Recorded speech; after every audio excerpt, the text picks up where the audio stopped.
Generation X. In general terms, those born between 1965 and 1980. Latchkey kids, independent, existentialism, modern philosophy focusing on personal experience, human ability, and responsibility in an otherwise meaningless universe. We're the cause. This is the effect. We're the Gen Existentialists.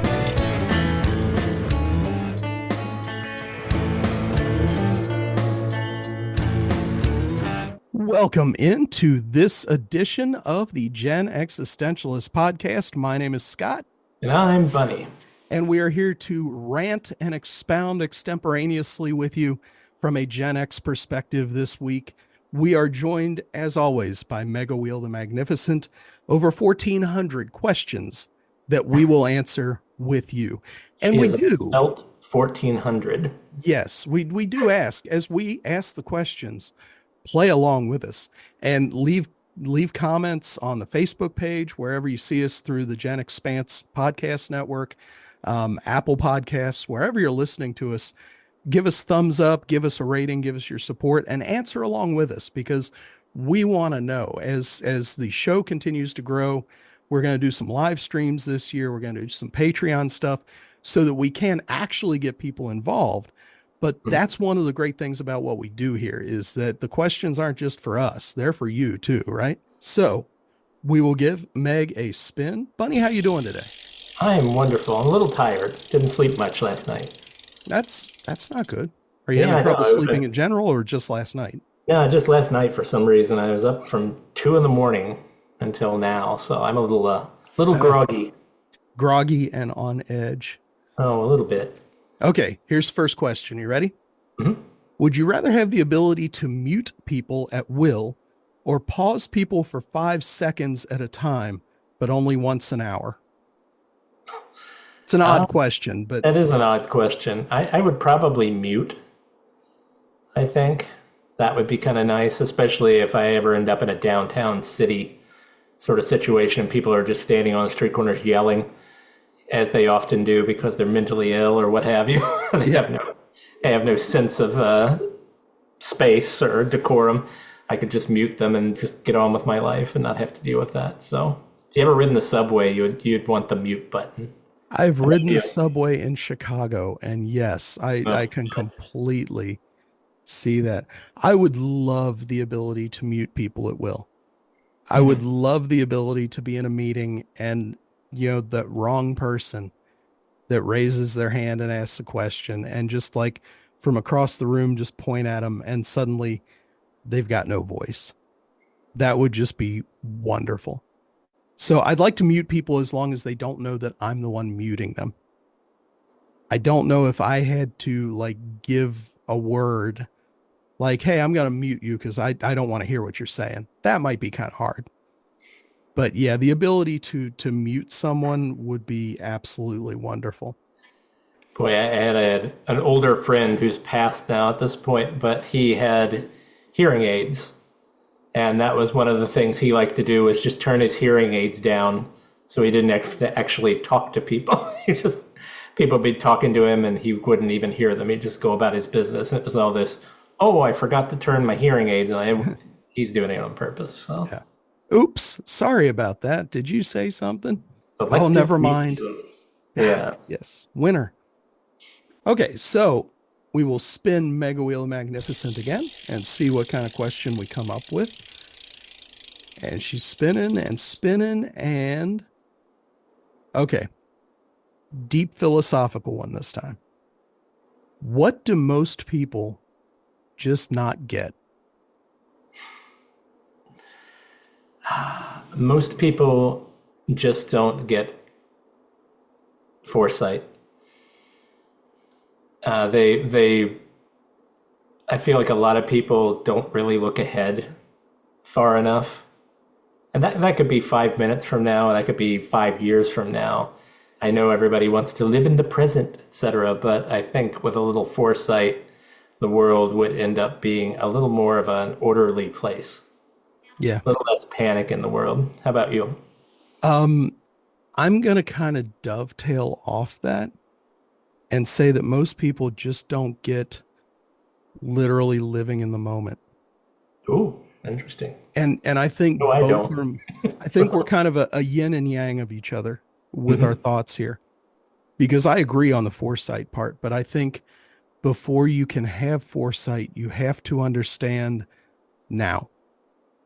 You have to understand that your choices now, what you're doing right now, is what matters, and that every action matters, every choice matters. And I know a lot of people could, if they looked at things this way, it might just, give them concrete shoes. Like, oh my God, what do I do? But just the simple understanding that every moment matters. Don't just go about your business. Don't just do your chores. Don't just stumble through life. Understand that the now that you are currently living is so very important. And because of that, once you have that understanding of the now and you're able to more fully live in the moment, because as soon as you have the moment, it's the past. It is literally this razor thin slice of life that you are living right now. Once you realize how deeply rooted you are in the now, then the foresight comes. Then you can start directing yourself and aiming yourself where you want to go and planning and having the ability to see in front of you. And I think once you live in the moment, that foresight kind of blooms like a flower in front of you because you're able to more fully direct yourself. Okay, I'd have to disagree on that. I'm Okay, sorry. yeah, hit me. I'm not a I'm not a proponent of the eternal now theory. Okay. Oh, that there's no future and there's no past, there's only now, and Oh, everything. that's not what I'm a Yeah, proponent of at all. I, The th- I past think matters. You have to learn from it. The future absolutely matters, but it's all got to be grounded in what you are actually doing at the moment. sure. I don't think a lot of people have the bandwidth. I don't think anybody has the bandwidth, to be personally honest, depending on what's going on in your moment, in your now, to be able to process importance of every moment that you live. I think it's like being hit with a fire hose. You can only drink so much. Yeah, The rest of it's just going to fly past you. So I think a lot of people, I don't want to discount people. This is going to make me sound like a real Gen Xer and all that, but I think a lot of people are that live in the now are very much like animals, and I don't mean that in a derogatory sense. I think a lot of animals lack foresight to an extent. They just kind yeah, of enjoy the moment. They don't know where their next meal's coming from. They don't know where they're going to be tomorrow. They don't realize that Ohio exists because they've never seen it, and it's yeah. not in their worldview, so they'll never know. They just know their yard and their territory and their tree and what have you. I think a lot of people live in a sort of macro view of that, like a macro Sure.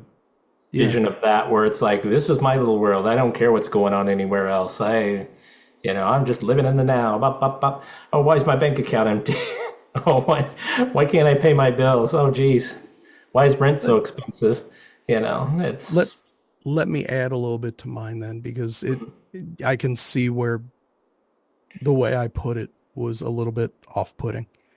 Um, I guess it's more of an understanding that your current place and the things you do matter. Not necessarily this entire wondrous, oh, in this moment, this is where I'm at and this is where, but understanding that what you do matters. If you're just going about life and doing the same thing every day and you get caught in a rut, that's what I'm advocating against. hmm, Understanding that each moment that passes, the choices you make all matter. And so you have to have foresight because you're aimed in a direction. You aim yourself with your choices, and you have to have that understanding of your past because you have to learn from your past. But where you are placing that aim, where you're looking at with the front sight, that is now. Pulling the trigger is the foresight and understanding when to pull, understanding how to hold and aim the gun. That's your past and the things you've Oh, learned. I thought we were going to go into a pull-out game analogy. Oh, Sorry. yeah. Well, take your choice. Could be the use the gun of your choice for the Okay. analogy. It all works. Either that or a joke about the rabbi took my foreskin before I had a chance, or foresight, should I say, before I had the chance Wow, to use it. I wouldn't have Uh, gone there, but hey, just trying to add a little levity. yeah, it all works. And so Let me, before we dig ourselves any deeper, I'm going to give Meg another spin. Um, yeah, I think we're on the same beat, just kind of describing it different ways. yeah, Because I definitely agree with the foresight. You've got to have some idea of where you're heading. I think that's the trick, and that's what makes life so simple. Really, I mean, life is a lot easier than everybody makes it out to be because I think nearly every human being on this planet, whether you know them or not, you're all on the same page and one. I mean, you're all headed to the same destination. Yeah, You're just picking different paths to get there, and then when people don't follow your path, you get all salty about it, and vice versa, and blah blah blah. And they're obviously an idiot or whatever. But quite honestly, everybody's headed to the right destination or to the destination that yeah, is best for humanity. yeah. And People take different paths. wherever you go, there you are. That's right. Remo Williams or whatever told me that one. Who was the one that said that? I'm getting my Remo people mixed. He was a different guy. Yeah, I don't know. Buckaroo Banzai. Buckaroo Banzai. There you go. There we go. Getting all my people mixed up. Okay, so Mega Wheel has given us another answer or another question. Boy, she's tumbling in the background. You can make a designer baby. Would you rather optimize it? And the question just kind of ends. So we're going to turn into this. You, Bunny, can make a designer baby. How would you optimize it? I would definitely, if I could, I'd make it, give it the attractive gene so that it would grow up to be an attractive person. I would give it the intelligence gene. Mm-hmm. So it would be intelligent. I'd try to give it a sense of humor gene if that's possible. I don't know if there is a gene for sense of humor. Yeah. But I give it that, and then I just let it go among its way. If I could really make a super designer baby, I'd make one that could change its own diapers and Absolutely. mow the lawn and take out the trash for me. Yeah. Get a few more years of forced labor out of it there. How about you?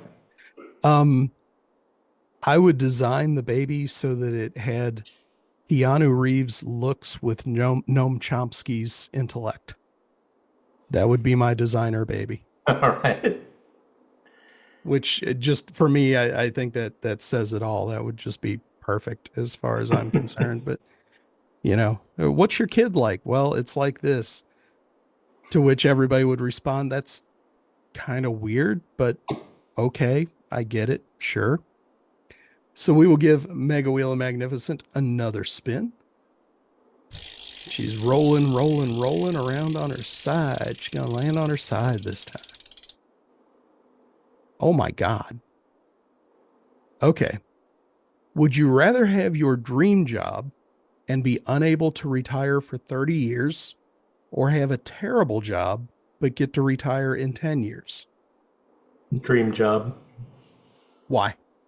Because right now I'm fighting with a situation where I have a lot of extra free time on my hands and not enough projects to fill it.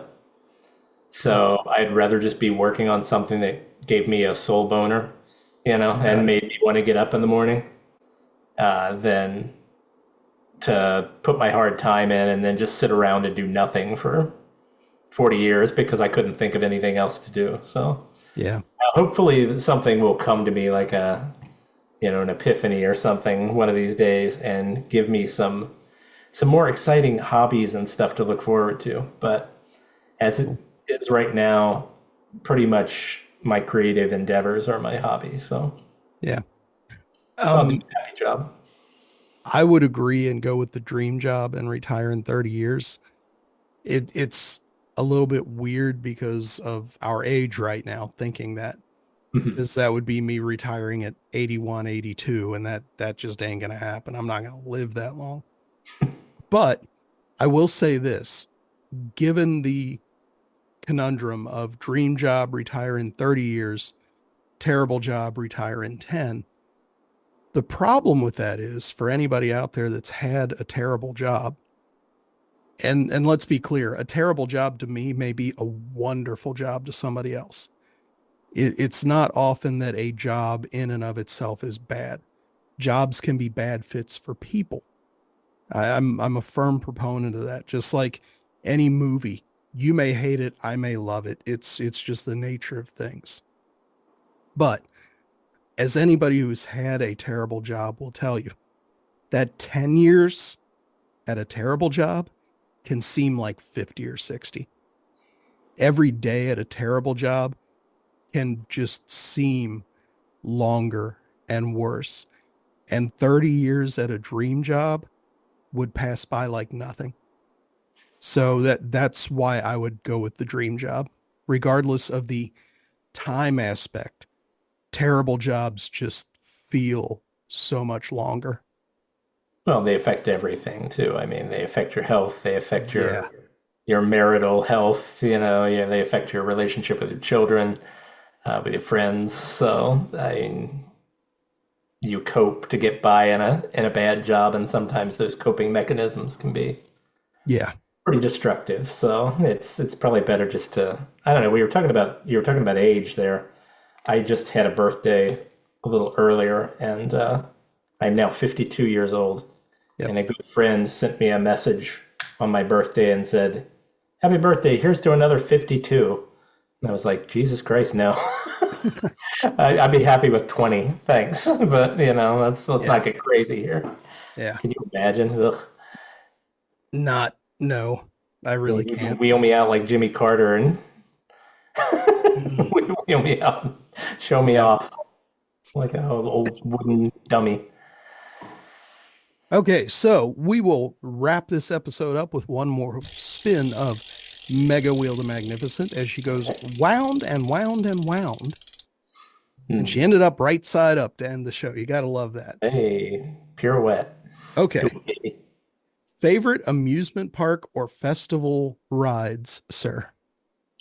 Oh, um, wow. It's been so long since I've been to an amusement park.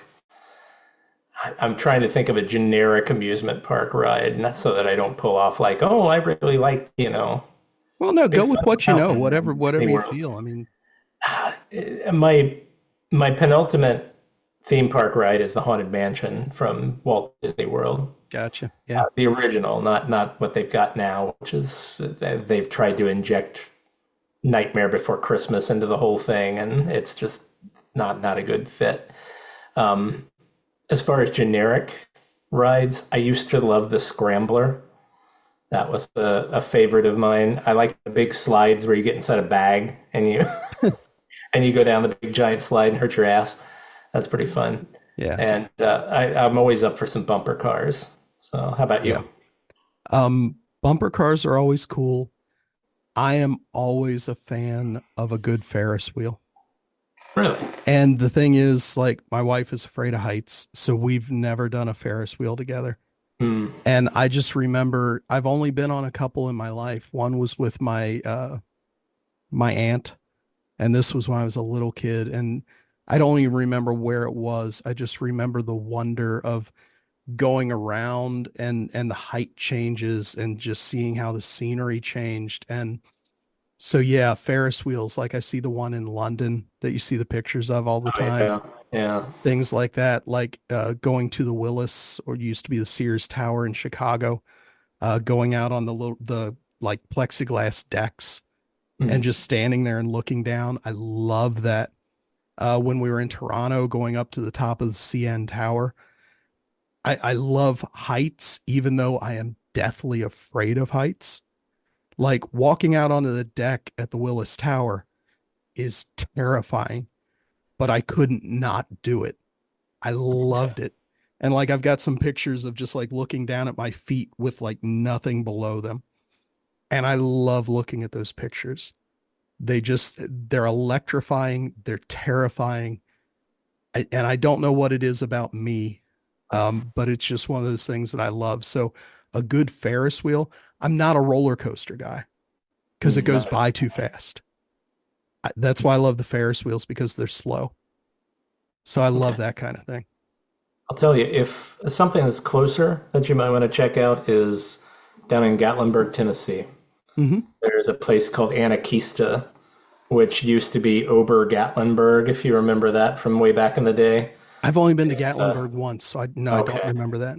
This is a place where you take a ski lift up to it, and it's kind of all on top of a mountain now. And what they've done is they've replaced a lot of the ski-related stuff, which is what Ober Gatlinburg used to be. They replaced it with tons of swinging bridges over gorges and stuff. And there's a couple of bridges up there where they have glass bridges that you walk across, basically, so you can look down. And they also have this, I don't know, it's like a little ride that you get on a self-propelled roller coaster down the mountain. Yeah. It's like, I don't know what you call it, a mountain coaster, I guess, but that's a good way to get down too. So cool. And you can go at your own speed there. So you can go real slow or you can let it rip. But I would recommend it if you like heights. Yeah. That would be cool. And with that, we will bid you, our wonderful audience, adieu. Obviously, as we said before, like, share, leave us comments, let us know your thoughts on stuff. And until next week, this has been the Gen Existentialist Podcast. My name's Scott. And I'm Bunny. And we'll catch you next time. Have a good one. See ya.